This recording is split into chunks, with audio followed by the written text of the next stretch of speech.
رفاته أشعل الحرب الروسية الأوكرانية، وحد إمارتين عظيمتين تحت حكمه، واضع أول قوانين روسيا القديمة، ابن فلاديمير المؤسس الذي سميت باسمه مدن أوكرانية، ويتصارع البلدان على إعلانه كتراث خاص بهما. الأمير ياروسلاف الحكيم، ما هي قصته؟ وما علاقته بالصراع الحالي بين أوكرانيا والروس؟ ولماذا يصارع الأوكرانيون للاحتفاظ برفات هذا الروسي؟ صراع قديم جديد، حرب اشتعلت حقا بين الجارتين، تنذر بحرب عالمية ثالثة. الأوكرانيون في حالة هلع ورعب وصدمة، والروس ماضون نحو هدفهم. وبين السطور يظهر اسم ياروسلاف الأول، الملقب بياروسلاف الحكيم، أحد أبناء فلاديمير الأول أمير كييف المعظم، وأحد الأمراء الأسطوريين ببلاد الروس القديمة، الذي أدخل المسيحية إلى روسيا. يختلف المؤرخون حول تاريخ ولادته، التي تقدر بأنها في عام 978. في بداية القرن ال11 كان أميراً على مدينة روستوف، وتزامن ذلك مع تأسيسه مدينة ياروسلافل على ضفاف نهر الفولغا. وإضافة إلى إمارته على تلك المدينة، استلم ياروسلاف إمارة نوفغورود بعد وفاة شقيقه الكبير، فبات أميراً على إمارتين عظيمتين في ذلك الوقت، وتمرد على والده فلاديمير فرفض دفع الأتاوات له، ما دفع الأب لتجهيز حملة كي يعيد الابن إلى سيطرته. لكن الموت كان أسرع، فاختطف الابن أثناء تحضيره لحملته.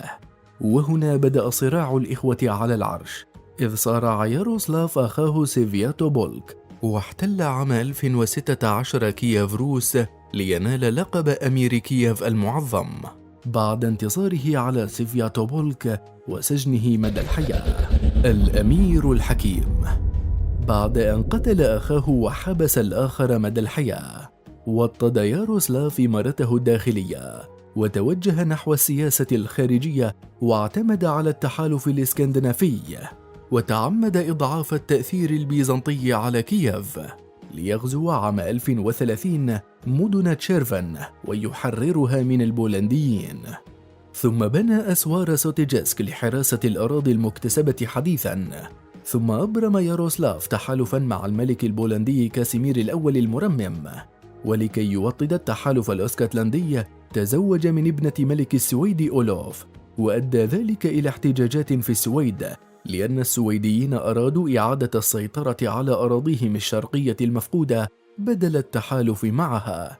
كذلك خاض ياروسلاف حروبا كثيرة، فانتصر على قوم البيتشينيغ الذين أزعجوا روسيا بغزواتهم، وبنى على شرف هذا الحدث كاتدرائية القديسة صوفيا في مدينة كييف.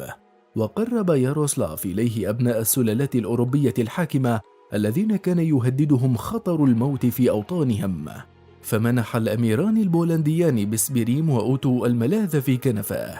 كما استقبل ملك النرويج أولاف وابنه ماغنوس كلاجئين في نوفغورود.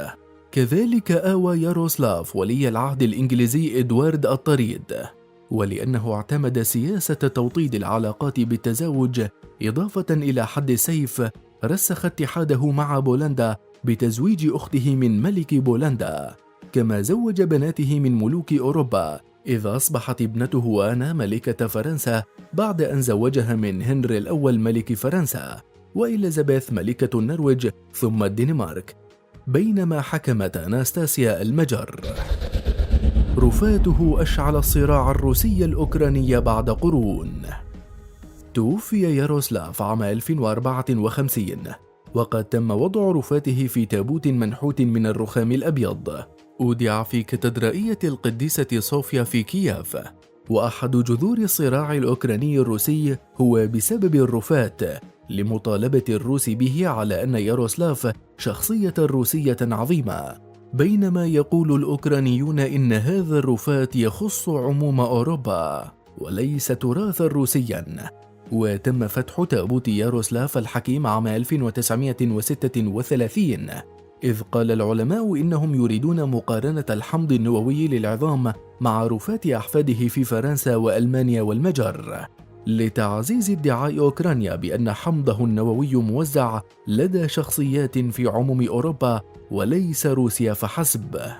وقد عثر داخل الهيكل المفتوح على جثمانين، أحدهما ذكر والأخرى أنثى، والتي اكتشفوا فيما بعد أنها زوجة ياروسلاف، ونقل الجثمانان إلى سانت بطرسبرغ لإجراء البحوث عليهما، ثم أعيدا في وقت لاحق إلى كييف. تدعي أوكرانيا وروسيا أنها الوريث السياسي لاتحاد كييف روس الذي أسسه الأمير ياروسلاف الحكيم في القرن ال11، إذ تمنح كييف وسام الأمير ياروسلاف الحكيم لخدمة الدولة، بينما أسمت موسكو فرقاطة باسمه. كذلك تظهر صورة ياروسلاف على عملات ورقية في البلدين. الروس يرون أن كييف روس كما تسمى في التاريخ دليل على أن روسيا وأوكرانيا بلد واحد. ويذهب الرئيس الروسي بوتين إلى أن أوكرانيا ليس لها أساس كدولة ذات سيادة، مستشهدا بالجذور اللغوية المشتركة للبلدين في العصور الوسطى والعقيدة المسيحية الأرثوذكسية المشتركة، وأيضا حكم أوكرانيا الذي بدأ بالقرن ال19 من قبل سلالة روريك الروسية الذي يعد الأمير ياروسلاف الحكيم جزءا منها.